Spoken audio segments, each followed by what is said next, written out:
اعوذ باللہ السمیع العلیم من الشیطان الرجیم بسم اللہ الرحمن الرحیم الحمد للہ والصلاة علی اہلہا عزیز طلبہ السلام علیکم ورحمۃ اللہ وبرکاتہ۔ شرح المدوم کتاب صوم درس نمبر 156 میں مستحب روزے کو افطار کرنے کا حکم بیان کیا جائے گا۔ روزے کے متعلقہ مسائل میں یہ حکم بھی بیان کرنا چاہتے ہیں کہ مستحب روزے کو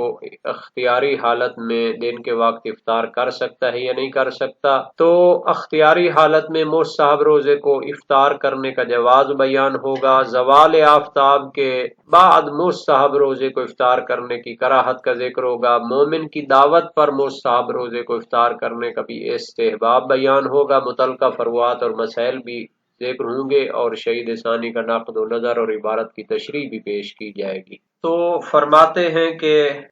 اگر کسی نے مستحب روزہ رکھا ہے تو واجب نہیں ہے کہ اس کو آخر تک پہنچائے، اور جائز ہے کہ اس کو دن کے وقت اگر افطار کرنا چاہتا ہے تو افطار کر لے، حتیٰ ظہر کے بعد بھی اس کو افطار کر سکتا ہے، کیونکہ اصل یہ ہے کہ عدم وجوب، کیونکہ مستحب تھا تو اس کو آخر تک پہنچانا بھی وجوب نہیں ہے۔ اگر کوئی کہتا ہے کہ قرآن کریم کی آیت میں اعمال عبادی کو اور عبادات کو باطل کرنے سے نہیں کی گئی ہے، فرمایا وَلَا تُبْطِلُوا أَعْمَالَكُمْ، اپنے اعمال کو باطل نہ کرو، اور یہ نہیں شامل ہے مستحب روزے کو بھی، تو اس کو بھی آخر تک پہنچانا واجب ہے۔ اگر اس کو درمیان میں باطل کریں گے تو یہ نہیں اس کو شامل ہوگی۔ تو اس کا جواب یہ دیتے ہیں کہ یہ نہیں مخصوص ہے عبادات واجبہ کے ساتھ، اور وہ بھی بعض عبادات واجبہ جیسے واجب نماز ہے یا روزہ قضاء رمضان ہے۔ تو بہرحال مستحب جو عبادات ہوتی ہیں ان کو درمیان میں چھوڑنا جائز ہوتا ہے، مگر بقول بعض فقہا اعتکاف جو رکھنا تو مستحب ہے لیکن اس کو آخر تک پہنچانا واجب ہے۔ اسی طرح حج اور عمرہ مستحب، احرام باندھنے کے بعد اس کو مکمل کرنا واجب ہوتا ہے، جیسے باقی جو حج اور عمرہ کے اعمال ہوتے ہیں ان کو پھر وجوب کی نیت سے انجام دے گا۔ تو یہ بہرحال مختلف موارد ہیں، لیکن اس سے صحاب عدم وجوب جاری ہوتا ہے روزہ مستحب کے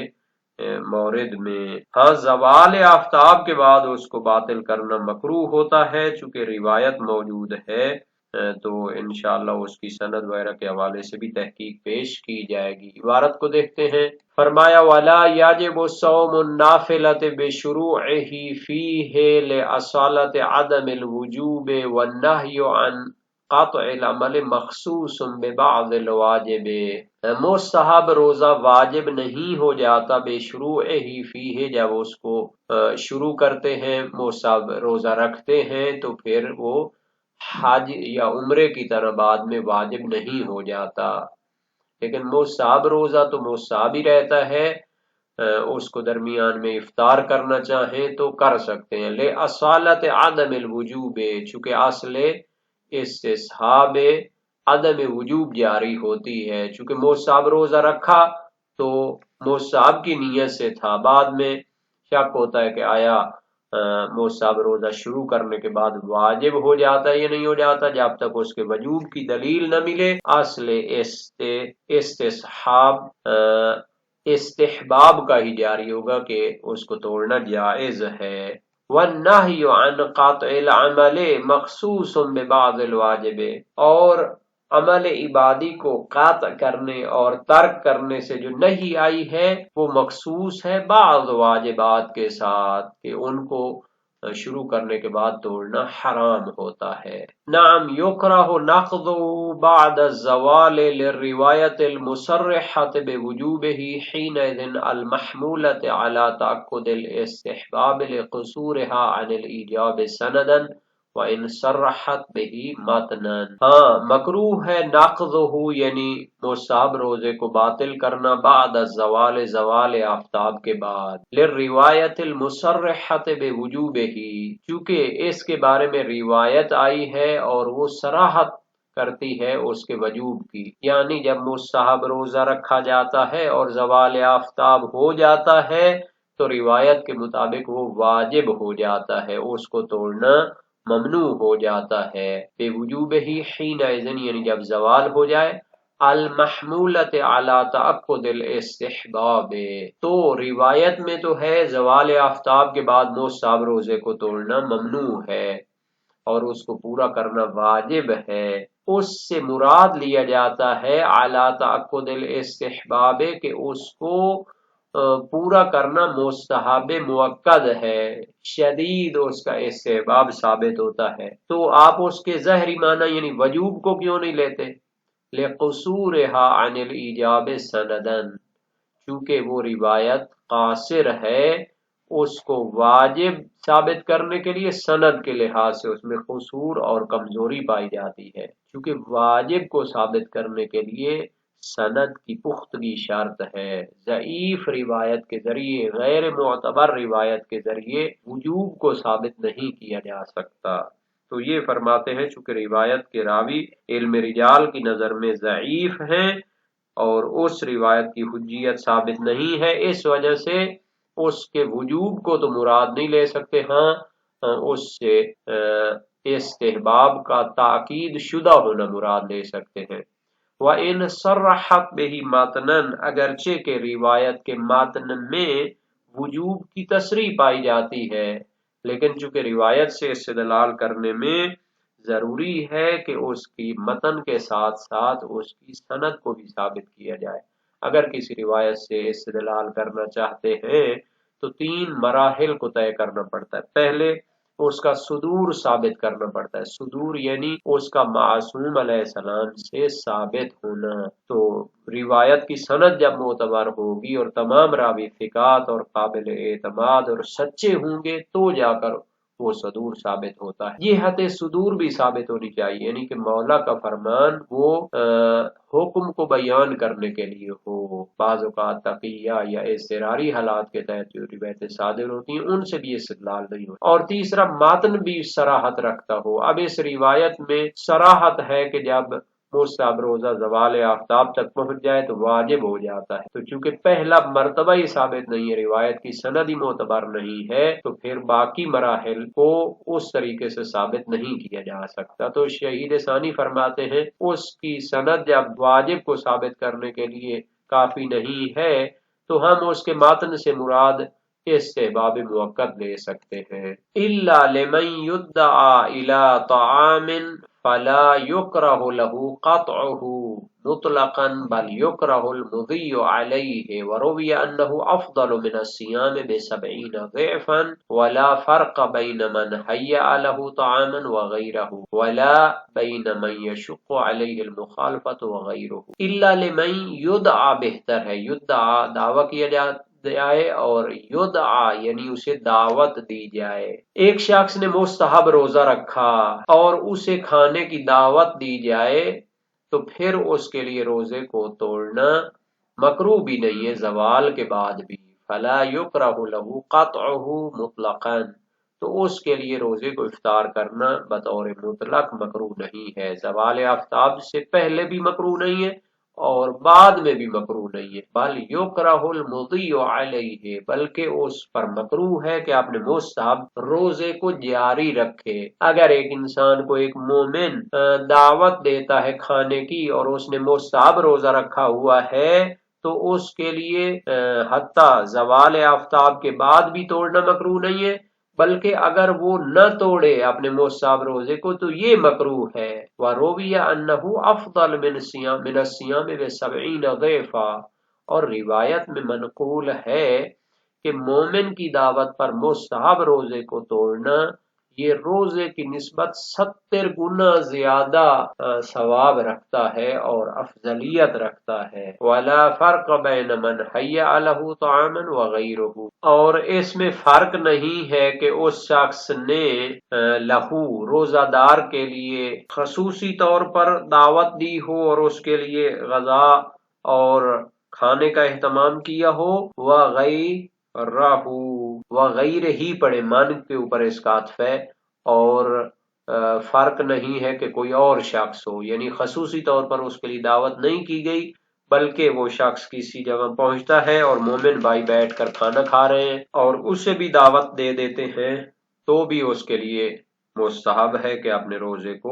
مستحب روزے کو توڑ دے۔ حیا لہو طعامن کا معنی یہ کریں گے کہ اس کے لیے خصوصی دعوت دی ہے اور اسی کے لیے غذا کو آمادہ کیا ہے، اور غیر ہی سے مراد یہ ہے کہ دعوت دینے والے نے اس کے لیے تو خصوصی پروگرام نہیں کیا، بلکہ وہ جب وہاں پہنچا تو کھانا آمادہ تھا، اس کو بھی دعوت دے دی گئی۔ وَلَا بَيْنَ مَن يَشُقُّ عَلَيْهِ الْمُخَالَفَةُ وَغَيْرِهِ، اور اس میں بھی فرق نہیں ہے کہ وہ دعوت دینے والا ایسا ہو کہ اس کی مخالفت کرنا اس کے لیے شاق گزرتا ہو، دشوار ہوتا ہو، یا پھر اس کے لیے شاق نہ گزرتا ہو، تب بھی جو ہے اگر مومن نے اسے دعوت دی ہے تو اس کو مستحب روزہ توڑ دینا چاہیے۔ مومن بعض اوقات حساس ہوتے ہیں، اور وہ کیا ہے اگر اس کی دعوت کو قبول نہ کیا جائے تو ان کے لیے دشوار گزرتا ہے۔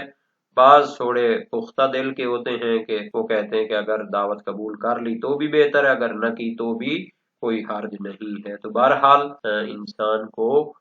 ہر صورت میں جب مومن مستحب روزے کو توڑنے کے لیے اور وہ دعوت دیتا ہے کھانے کی تو اسے توڑنا چاہیے۔ نعم یشترط کونہ مؤمنا، ہاں دعوت دینے والے میں شرط ہے کہ وہ مومن ہو، کہ روایات میں اسی عنوان کو ذکر کیا گیا ہے۔ والحکمت لیست من حیث العقل،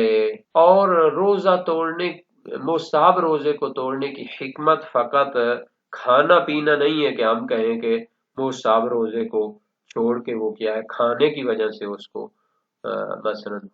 مستحب روزے کو توڑنا مستحب ہو گیا، بل اجابت دعاء المؤمن وعدم رد قولہ، بلکہ مستحب روزے کو مومن کے لیے توڑنے کی حکمت اور فلسفہ یہ ہے کہ مومن کی دعوت کو رد نہ کیا جائے بلکہ اس کو قبول کیا جائے، وعدم رد قولہ، اور اس کے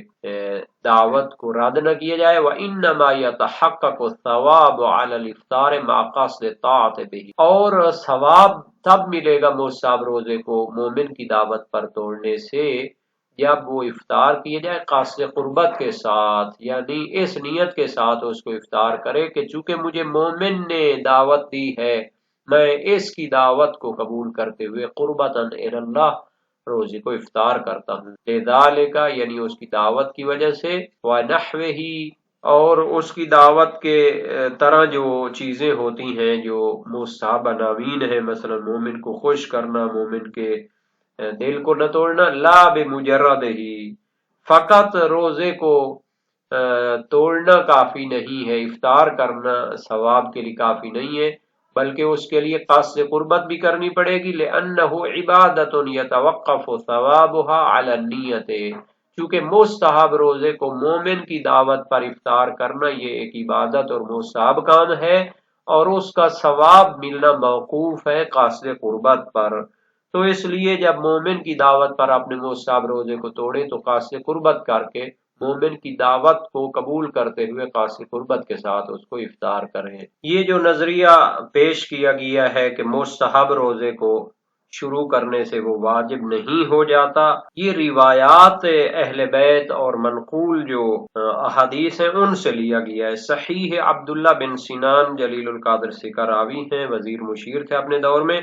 امام صادق علیہ السلام سے روایت کی، صوم النافلۃ لک ان تفطر ما بینک و بین اللیل متی شئت، وصوم قضاء الفریضۃ لک ان تفطر الی زوال الشمس فاذا زالت فلیس لک ان تفطر، وسائل الشیعہ باب چہارم ابواب وجوب الصوم،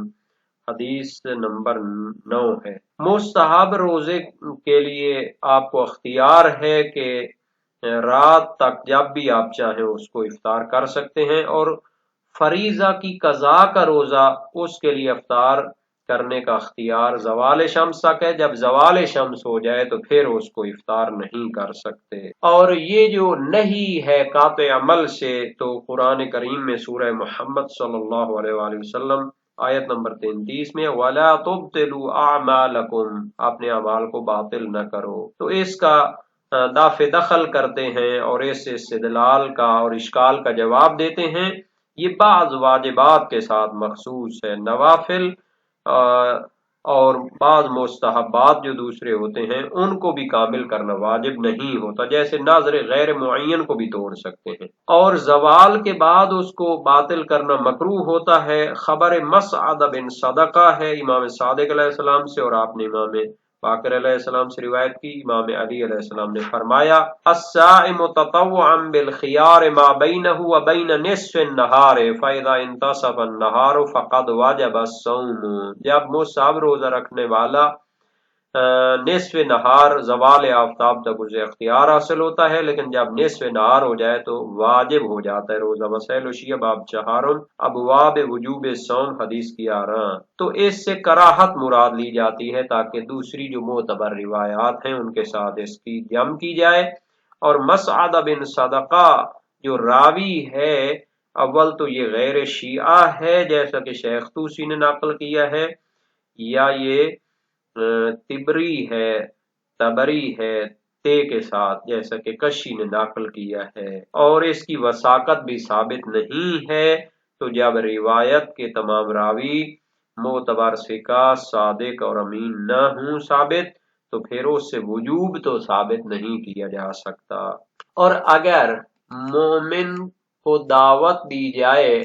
تو اس کو اپنا روزہ افطار کرنا چاہیے مستحب والا۔ روایات موجود ہیں، صحیح جمیل بن دراج کوفی ثقہ قاضی جلیل القدر اپنے دور میں امام صادق علیہ السلام سے روایت کی من دخل علی اخیہ وهو صائم فافطر عنده ولم يعلمه بصومه فیمن علیہ كتب اللہ له صوم سنة۔ جو شخص روزے کی حالت میں اپنے مومن بھائی کے پاس جاتا ہے اور اس کے پاس افطار کرتا ہے اور اسے اپنا روزہ بتاتا بھی نہیں ہے کہ اس پر احسان اپنا جتائے، تو اللہ تعالیٰ اس کے ایک روزے کے بدلے میں 1 سال کے روزے کا ثواب لکھتا ہے۔ وسائل الشیعہ باب 8 ابواب آداب الصائم میں یہ حدیث موجود ہے۔ داؤد بن کثیر رقی، اس کے بارے میں اختلاف نظر بھی پائے جاتا ہے، اور اس کی مادح میں روایات بھی موجود ہیں۔ امام صادق علیہ السلام سے روایت کی لا افطارو کا فی منزل اخیک المسلم افضل من صیامک 70 ضعفا او 90 ضعفا۔ آپ کا اپنے مسلمان بھائی کے گھر میں افطار کرنا اپنے مصاب روزے کو افضل ہے تیرے 70 گنا روزے سے یا 90 گنا روزے سے افضل ہے۔ اور اس میں یا تو راوی کی طرف سے تردید ہے کہ اس کو 30 اور 70 میں فرق نہیں رہا، یا پھر امام کی طرف سے یہ تردید ہو سکتی ہے، چونکہ اخوت اور اغراض و دواعی مختلف ہو سکتے ہیں۔ حسین بن حماد کی بھی روایت ہے امام صادق علیہ السلام سے اذا قال لك اخوك قل وانت صائم فقل ولا تلجئه الى ان يقسم عليك۔ جب تیرا بھائی مومن تجھے کہتا ہے کہ میرے ساتھ کھانا کھاؤ اور تمہارا مصاب روزہ ہے تو کھا لو، اور اسے مجبور نہ کرو کہ وہ تمہیں قسم دے اور اصرار کرے کہ یار روزہ توڑ دو۔ اس طرح شدید استحباب اور مؤکد استحباب اس کا ثابت ہوتا ہے۔ اور یہ جو فرمایا کہ چاہے اس نے اس کے لیے خصوصی اہتمام کیا ہو، دعوت کی ہو، یا خصوصی اہتمام نہ کیا ہو، یا مثلا اس کی مخالفت کرنا اس کے لیے شاق اور دشوار ہو یا نہ ہو، تو ان ساری صورتوں میں اطلاع کے روایات ان کو شامل ہے۔ ہاں، وہ جو شہید ثانی نے فرمایا تھا کہ وہ مومن بھائی ہونا چاہیے، تو یہ بھی اپنی جگہ جو ہے تبادل روایات سے لیا جاتا ہے، اگرچہ بعض روایات میں مسلم کو بھی بھائی قرار دیا گیا تھا، اور مسلمان کے حقوق وغیرہ بھی کافی ہیں۔ کافی شریف میں کتاب الایمان والکفر میں ترجمہ کافی جو الشافی کے نام سے اصول کافی کا ترجمہ، اس کی جلد 4 میں بہت زیادہ روایات اس پر موجود ہیں۔ اور مصحب روزے کو توڑنے کی حکمت فقط کھانا پینا نہیں ہے، بلکہ مسلمان اور مومن بھائی کی دعوت کو قبول کرنا ہے، اس کو خوش کرنا ہے، جیسا کہ روایت ہے سمع بن مہران جلیل القدر سے راوی امام صادق علیہ السلام سے روایت کی اذا دخلت منزل اخیک فلیس لک معه امر۔ وسائل الشیعہ باب 8 ابواب آداب الصائم۔ جب تم اپنے مومن بھائی کے گھر میں داخل ہوتے ہو تو پھر اس کے سامنے اپنا جو ہے اختیار نہ چلاؤ، بلکہ اس کی جو ہے دعوت کو قبول کرو۔